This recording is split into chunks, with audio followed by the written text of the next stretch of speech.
"Daddy, where do all the dead things go?" I had asked my father that question when I was very young. We had stumbled upon a lifeless bird on the sidewalk, and I had frozen in place, staring at it with a mix of curiosity and revulsion. Even as a child, I understood that everything alive must eventually die, and I was aware that the world had been turning for an unfathomably long time. It puzzled me. Shouldn't the world be overflowing with the remains of all that had perished? My father had given me an answer, but at the time I hadn't fully grasped its meaning. Over the years, his words faded from my memory. But recently, something happened that pulled that long, forgotten conversation from the depths of my subconscious, making me wish I had remembered his explanation sooner. It occurred not long after I moved out on my own. I was fortunate, one of the few who managed to land a job right after college. It wasn't anything extraordinary, but it was work I enjoyed. The biggest hurdle I faced was housing. Prices in my area were sky high, and though I hoped my career would be promising, entry-level wages weren't exactly generous. I had no desire to live with roommates again. I'd had enough of that in school, so I started searching for a place I could afford. At first, I browsed mid-range rentals through property management companies, then scoured online listings. I found plenty of nice apartments, but none within my budget.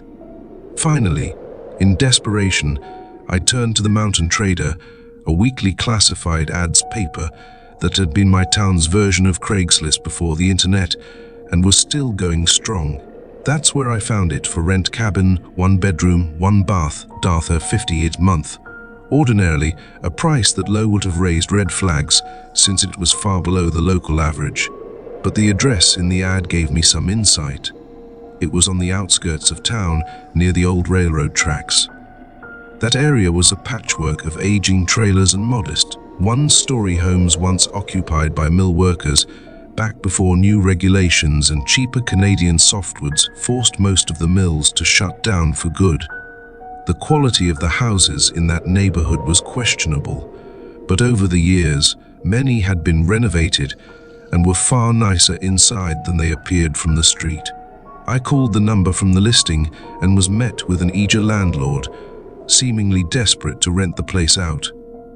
His last tenant had left in a hurry, which immediately raised red flags about the cabin's condition. Still, with no other real prospects, I agreed to meet him there for a viewing. As expected, the exterior was unimpressive. The cabin was small, just as I had imagined, and crudely painted beige with pale green trim. Even to my untrained eye, it was clear that whoever had last painted it had skipped the crucial step of stripping away the old, peeling layers first. But the inside was a completely different story. The front door opened into the main living area, divided between fresh linoleum in the compact kitchen and relatively new carpeting in the adjoining living space. The bathroom was tiny, containing only a shower and toilet, but I didn't mind using the kitchen sink to wash my hands. The bedroom barely fit a double bed, yet it had a small closet that housed a stacked washer-dryer unit, a feature that immediately won me over. I had to admit, I was falling for the place. I've always had a soft spot for cozy spaces. Call me a claustrophiliac if you must. My initial concerns about the last tenant's hasty departure faded, and without much further thought, I told the landlord I'd take it. He didn't even ask for a deposit, just first and last month's rent, which was easy to cover since I had been budgeting for a place nearly twice as expensive. I moved in the following Monday, and for a while, everything was perfect. My new job was going well, and I was reveling in the newfound independence of having my own little home. I even made a friend. Tom, my next-door neighbor, a middle-aged retiree who lived in a nearly identical house. Ours was one of 3 in a row, all small, all seemingly forgotten by time. Then, one evening, I was setting up a charcoal grill on the small patch of grass that served as a shared front yard for all 3 old cabins. I invited Tom over to enjoy some burgers, brats, and beers, and we settled into easy conversation, exchanging stories and indulging in the kind of companionable bullshitting that comes naturally over good food and drinks. At some point, curiosity got the better of me, and I asked if he had any idea why the previous tenant had left so abruptly. After all, the cabin seemed like such a great deal. Tom chuckled, turned his head, and spat a glob of tobacco juice into the bushes before answering. "Why?" "Because your cabin's haunted, of course," I laughed. "Come on, Tom. Seriously?" "Oh, I'm serious, son." His jovial tone shifted, his expression darkening with something that almost resembled concern. "Everybody knows about that thing in the cabin." "Hell, I figured you knew." I glanced back at my quiet little abode, a faint unease settling in my stomach.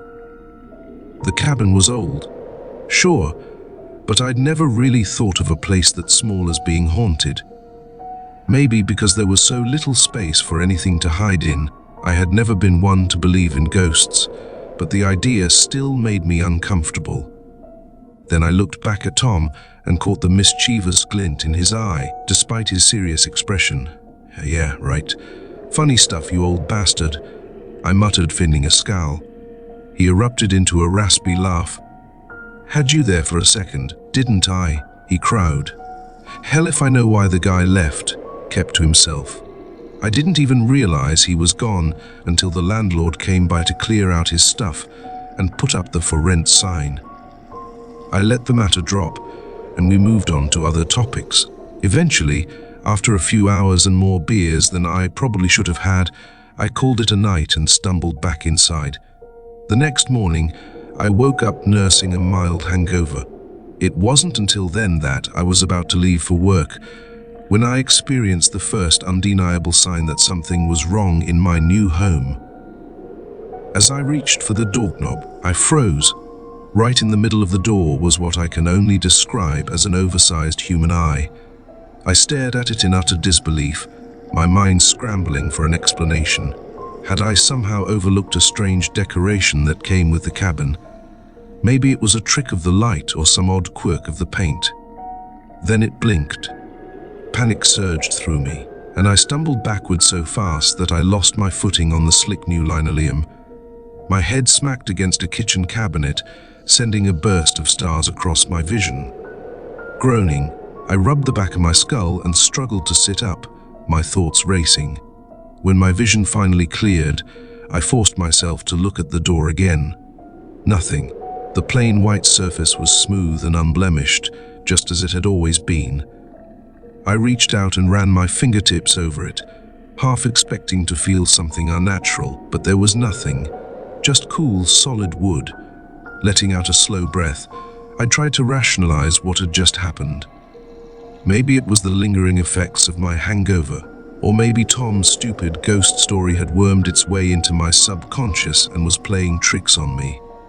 Shaking it off, I went to work and pushed the whole thing to the back of my mind. That evening, as I returned home, I spotted Tom sitting on the front step of his cabin, a can of Bud Light in hand as usual. He raised it in a casual salute. I considered giving him grief about his joke again, but instead found myself asking something else entirely. "Hey Tom, remember what you said last night about my cabin?" I hesitated before continuing. "You think something like that could have scared the last guy off?" I immediately regretted how that sounded and quickly tried to amend it. "I mean, like, are there any old stories about this place? Local legends or something?" Tom scratched his stubble, thinking. I don't know. Why do you ask?" I shrugged, forcing a casual tone. "Just curious about the history, I guess." Tom took a sip of his beer before nodding. "Well, now that you mention it, back when I was a kid, there used to be about a dozen old cabins here. Company housing for mill workers way back in the day. Over the years, most of them got torn down, except for these last three. The ones left have been restored and remodeled a few times to keep him livable." I leaned in slightly. "And what about the stories?" I pressed, hoping he'd just come out and say it so I wouldn't have to. "Ghosts?" I finally asked. Tom smirked, raising an eyebrow. "Hill, son, I wouldn't have said all that if I thought you'd actually get spooked. I mean, come on now. You seem like you've got your head screwed on straight. What do you think? I'm not spooked, I protested, maybe a little too quickly. I'm just, I don't know, curious. Tom gave me a doubtful look but went on anyway. Well, anytime you got rough folk working a rough trade, all crammed into one place, bad stuff tends to happen. That's where most ghost stories come from, I figure. And yeah, I've heard a few. He took another sip of his beer. Like what? I asked, despite myself. Well, there's the one about a mill worker who lost his arm in an accident. Bled out right there on the floor. Folks say his ghost still wanders his old stomping grounds, wailing for his missing limb. Then there's the woman who thought her logger husband was cheating on her while he was away in the forest for months at a time. One day, he came home to find she'd smothered their infant son, then slit her own wrists. They say she still lingers in that house, taking out all her misplaced rage on anyone unlucky enough to spend the night there. A chill crawled down my spine, but Tom wasn't finished. Some of the stories are even older than the mills, he continued. My grandpa, he was Blackfoot. He never set foot in this town, even when times were hard on the reservation. Said this land was cursed, that there was an old spirit that walked these woods. Something not to be trifled with. I wasn't superstitious, but as Tom recounted those stories, a deep unease settled in my gut. Then he leaned in slightly, lowering his voice. You know what all these tales have in common? I swallowed, realizing my mouth had gone dry. What? But Tom smiled. It wasn't his usual teasing grin. It was almost reassuring. They ain't true. He leaned back, taking another swig of beer. Now, don't get me wrong, I didn't make him up. I've heard folks tell them my whole life, and I know plenty of people believe them. But I've been around a long time, and I ain't seen a damn thing to make me think any of it's real. Think about it, son. Tom continued, his voice calm but firm. Bad shit's been happening to people since the dawn of time. And if even a small percentage of all those poor bastards got to stick around after death, raising hell and taking it out on the living, then ghosts wouldn't just be spooky little campfire stories. They'd be everywhere, stacked up like cordwood. Everyone would know about them because there'd be too damn many to miss. He took another sip of his beer before adding, same goes for all those old pagan gods and native spirits my grandpa believed in. People tell a lot of stories about weird and spooky shit. But if even a tenth of it were real, you wouldn't be able to swing a dead cat without smacking some kind of boogaboo upside the head. I blinked at him, then nodded slowly. Tom turned his head and spat a stream of tobacco juice into the dirt. By the time he faced me again, I realized a small smile had crept onto my face. Strangely enough, I felt better. What he said made sense, and something about it tickled at the edges of my memory. Something about a dead bird on a sidewalk. My father's gentle voice telling me something important. But before the memory could fully take shape, it slipped away, lost to the night. Tom stretched, his joints creaking. Well, he said, yawning, I'm turning in. Sleep tight. I just nodded, still mulling over his words. A few minutes later, I followed his lead, retreating to my own cabin. After a quick shower, I collapsed into bed, feeling relieved, lighter even. Sleep came easily, but it didn't last long. I woke to a strange sound, rolling over and squeezing my eyes shut in irritation. It was a rushing noise, steady and insistent, like white noise. Half asleep, I tried to make sense of it. Cars, I thought groggily, maybe traffic from the nearby road, but the sound only grew louder. Why would so many cars be passing this late? And why did they sound so close? As I listened, my heartbeat quickened. Something wasn't right. It wasn't white noise, it wasn't the rush of traffic. It was a voice. Not a voice in any language I could understand. Just a series of sibilant, hissing sounds, like words being forced out through a gale-force wind. It repeated the same unintelligible syllables, growing louder with each cycle. Then, on the third repetition, the voice sounded closer. I rolled onto my back, my pulse hammering in my throat. My eyes flickered open, and I screamed. They were everywhere. Eyes, hundreds, no thousands, of them covering every inch of my bedroom, staring at me, blazing with a cold, unnatural glow.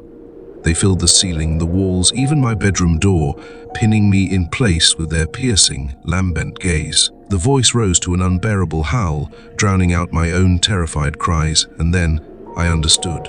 Or maybe I was going mad. No, was mad. This thing, whatever it was, had driven me past the edge. It was going to take me. It was going to rip me apart, body and mind, and there was nothing I could do. My screams collapsed into ragged, choking sobs, though they were swallowed up by the deafening voice. The sound, it wasn't even a sound, was tearing through me, unraveling my thoughts, shredding my sanity. I felt myself disintegrating, my very existence being obliterated. The voice began to speak again, forming another awful, baleful utterance. And then, mercifully, I blacked out. At Ethosausitzen and Sensafanjazen, I woke with a start. Sunlight streamed weakly through the closed blinds, no voice, just silence. Obviously, it had been a nightmare. That's what I told myself. That's what I tried to believe. I got up, forced myself through my morning routine, and went to work. But I was a wreck, barely functioning, stumbling my way through tasks with no focus, no energy. It didn't take long before my boss pulled me aside and, in the most HR-appropriate way possible, told me to go home and get my shit together. I didn't go home. I drove aimlessly for hours, unsure of what else to do, because the last place I wanted to be was that cabin. I drove to a nearby park and found myself settling into the gazebo. It felt safe. Weird. Scary shit doesn't happen in the middle of the day, right? Not when there's a kid's soccer game going on just a few yards away. I sat there for an hour or two, breathing, letting the steady rhythms of normal life calm me down. The logical part of my brain started to take over, soothing my frazzled nerves. It was just a dream. It was your imagination. Ghosts aren't real. Monsters don't exist. I shook my head, chuckling softly. As I glanced down at the picnic table in front of me, I muttered under my breath, "Dumbass." I felt ridiculous, embarrassed even, by my lapsing common sense. Picking idly at the peeling paint on the table, I let out a heavy sigh and started to stand. That's when I felt it. The rough, splintered wood beneath my fingers suddenly changed. It became smooth, slick. My breath hitched. My stomach turned to ice. I snapped my gaze down and recoiled in horror. A massive, round eye was embedded in the tabletop, staring straight up at me. I screamed and staggered backward, barely stopping myself from falling.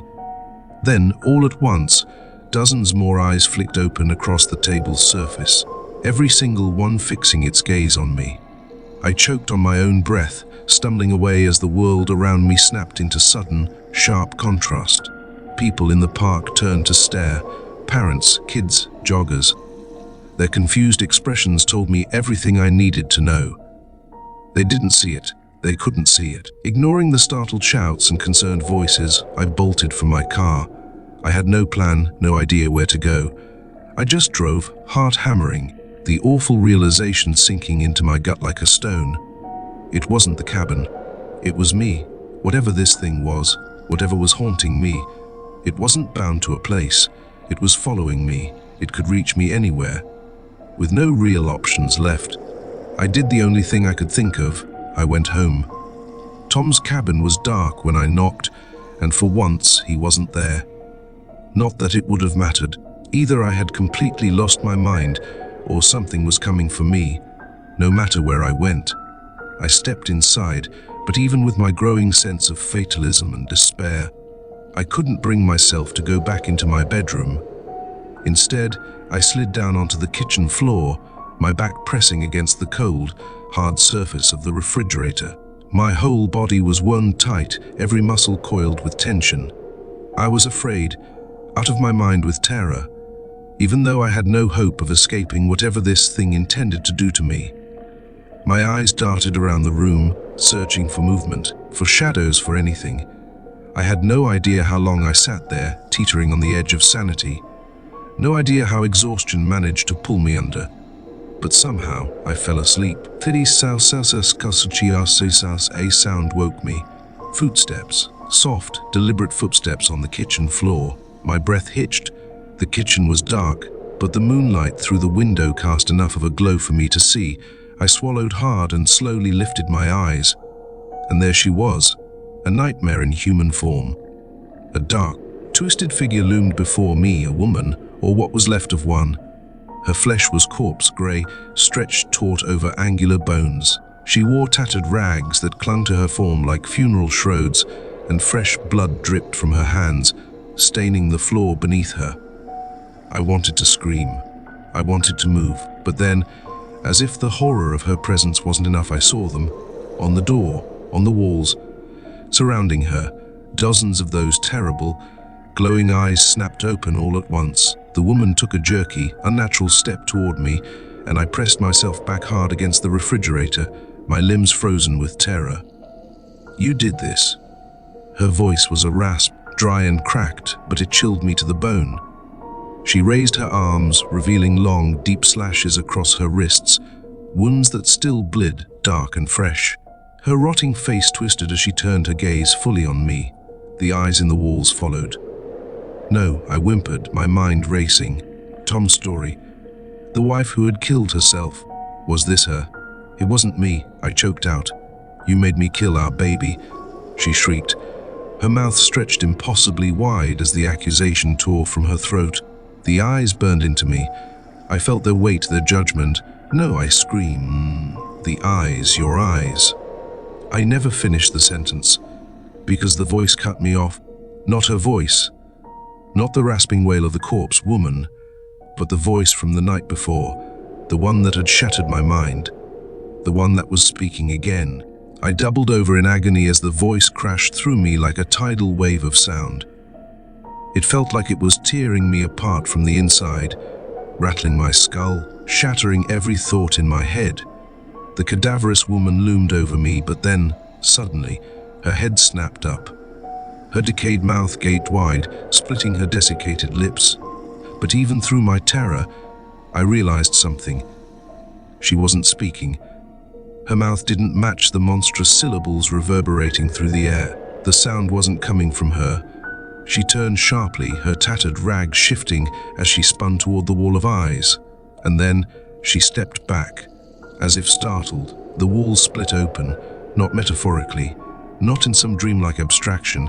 They literally tore apart, eyes and all, as something pushed its way through. Something beyond me. My vision burned, but I couldn't blink. The brightness of it, of that thing, was too much, searing my retinas with its shifting, incomprehensible form. I couldn't grasp its shape, couldn't understand it. It was many things at once, flickering through grotesque possibilities with every passing second. A human face, then a muzzle, fangs, folded then unfurled, blurring as they lengthened into jagged tusks, claws slashing, talons ripping, hooves striking, wings stretching, beating against a void that should not have been there. And eyes, so many eyes. I couldn't comprehend the truth of what it was, but I could understand the full, terrifying reality of what it did. It tore the ragged woman apart. She shrieked, clawing uselessly at the shifting mass of light and shadow as it consumed her. Her tattered flesh unraveled, her screams folding into the roar of whatever it was. The wall of eyes bore witness to it all, glowing with an eerie, impassive intensity. I tried to close my eyes, to block out the nightmare, but my vision had already been burned away, leaving me in a formless, featureless white void. And that's when I began to remember. 25th the Sefetikon seeds dry and teten seten sessions die. I looked down at the little bird, lying motionless on the sidewalk. "Daddy, where do all the dead things go?" My father smiled gently and knelt beside me, his warm presence grounding me in a world that, for a child, still made sense. "We've talked about that, you know," he said softly. "When a living thing has had its time on this earth, its body stops working, it dies. And its spirit, well, that goes back to where it came from." As he spoke, his fingers idly traced the tarnished silver cross hanging around his neck. My father had always been a man of faith. I had drifted away from it over the years, lost in the distractions of life. Maybe that was why I had forgotten. But what about the dead bodies? I had looked up at my father, frowning in confusion. I mean the rotting stuff. The stuff that's left over when something dies. I know people, like Grandma and Grandpa, get buried, but what about animals? The ones that don't have anyone to bury them. There must be millions of little birds, right? How come we're not tripping over their skeletons all the time? Dad chuckled softly. Well, here, look. He bent down and picked up a stick from the ground, then gently lifted the wing of the dead bird. I gasped, instinctively grabbing onto his jacket. Beneath the raised wing, tiny white forms wriggled through the decaying flesh. I shuddered. You. Dad put a comforting arm around my shoulders. I know, it can be scary, gross even, but those little guys are important. I stared at the tiny creatures, repulsed but transfixed. Dead things, rotting things, they can be dangerous, he continued. They can make you sick. And you're right. If nothing ever got rid of them, the world would be overflowing with death. But there's a plan for that, just like there's a plan for everything on God's earth. He gestured at the tiny writhing shapes.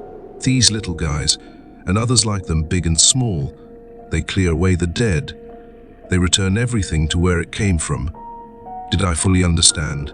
Not really, but I nodded anyway, more comforted by my father's warmth than by his explanation. Is thousand theors and thlusen thudrin thousand and dasu. When my vision cleared, I was back in my kitchen, soaked in trembling, but alone. Tears streamed down my face as I remembered, not just my father's words, but something else. The message, the thing the voice had spoken the night before, the final words that had been lost beneath my fear and confusion. Do not fear. I let out a shaking breath. I wished I had remembered my father's words sooner. Maybe then I wouldn't have been so afraid.